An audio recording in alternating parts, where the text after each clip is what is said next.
And President Trump signing an executive order changing the face of some very big tariffs. We'll have more on that later this hour. But first. Yeah, President Trump calling it quits with one of his biggest supporters last night, taking the Truth Social, saying in part, "I am withdrawing my support and endorsement of Congresswoman Marjorie Taylor Greene. All I see wacky Marjorie do is complain, complain, complain." He then went on to the possibility of primarying MTG, saying, "If the right person runs, they will have my complete and unyielding support." She has gone far left, even doing The View with their low IQ Republican-hating anchors. Wow. Wow. He never holds back. That's the thing. No. He never holds back.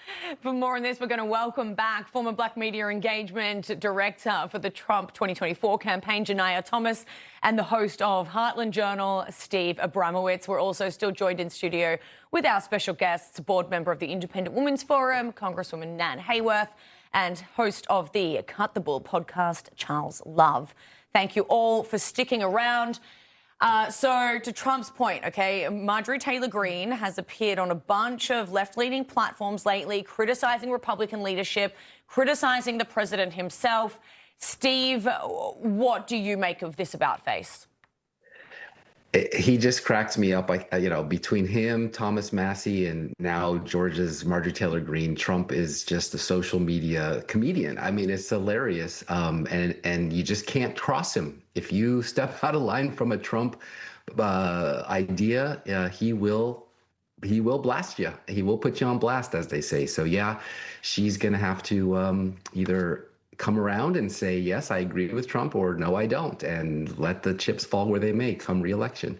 Yeah, I don't know that I go that far. I think the president has a lot of grace for a lot of people. But on this issue, Janiyah, I mean, it seems to me, my experience as a former Speaker of the House is sometimes when members aren't very good at convincing other members that they have good ideas, they seem to side with the other side for relevancy. That seems to be what's happening here with MTG. What's your assessment? No, I totally agree. I mean, I think she's the type that does things for clicks and likes and views and whatever gets her the most attention. And I think she's going to have to deal with those consequences come next year when she's up for re-election. Yeah, good point. Nan, I want to go to you. I mean, her stark criticisms of Israel have been a bit disturbing as well, in my opinion. What do you make of the MTG deal and the president withdrawing his support? I mean, that's a big deal in her district.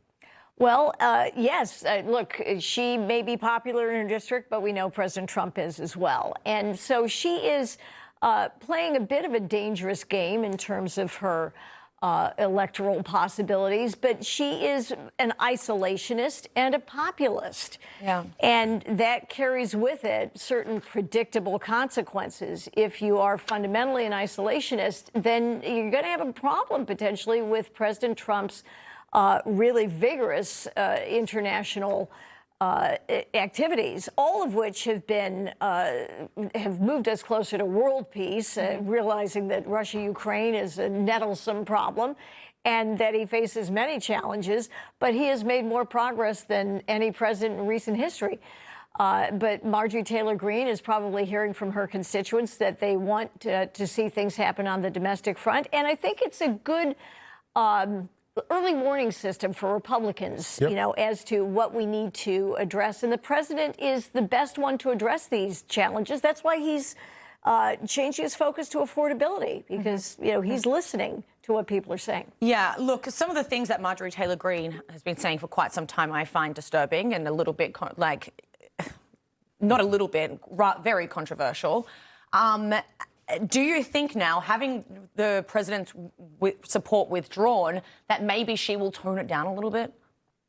Probably not. Well, I don't think it's her nature. But one, I mean, that means that, to be fair to her a little bit, that means she's probably being consistent, right? Yeah, totally. So it's not like she's changing where she's a populist. Trump does what Trump wants to do, and it's not always, you know, consistently 100% right wing or whatever. So sometimes, you know, you're going to break with them. They'll give her credit for speaking up about it. What's most interesting about it, though, is what I love about it is how these types of things make the Democrats have to find a way. They did it with John Bolton and all these others. Every time Trump breaks with somebody they hated, they used to call Darth Vader. Yeah. Now they have to support him. Now she's their darling. That's right. I thought On you The were calling View. her crazy Yeah, before. On The so View. It went from them calling her wacky to Trump calling her wacky. It's incredible. I do want to pivot here and discuss the situation with the BBC, with President Trump saying he's going to sue the BBC next week for at least $1 billion. Now, this comes after it was shown that they, in fact, edited his January 6th speech. Steve, what do you make of the way this has all played out for the president?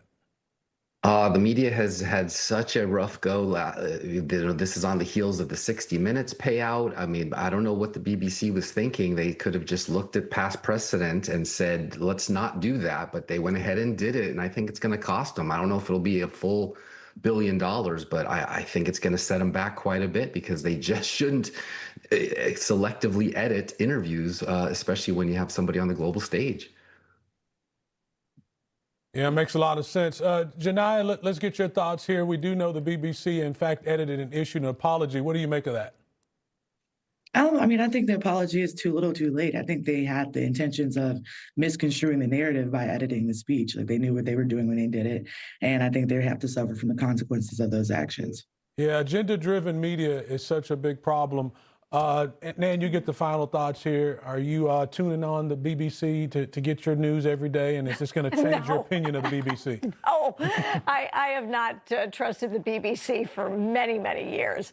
And I cheer President Trump on. I think he deserves damages for what they and many other outlets tried to do to him. These are propaganda outlets that were attempting to interfere in American politics, and specifically with the candidacy of Donald Trump. And I think he should be suing them for damages. And I hope that the state of Israel follows as well, because they also deserve a little bit of compensation from the BBC, or a lot. But it also did lead to the leadership stepping down from BBC. So at least that's a positive. We've got that so far. Hopefully they can change from there. But anyway, Janiyah Thomas, Steve Abramowicz, thank you so much for joining us. Charles Love, Nan Hayworth, stay right here.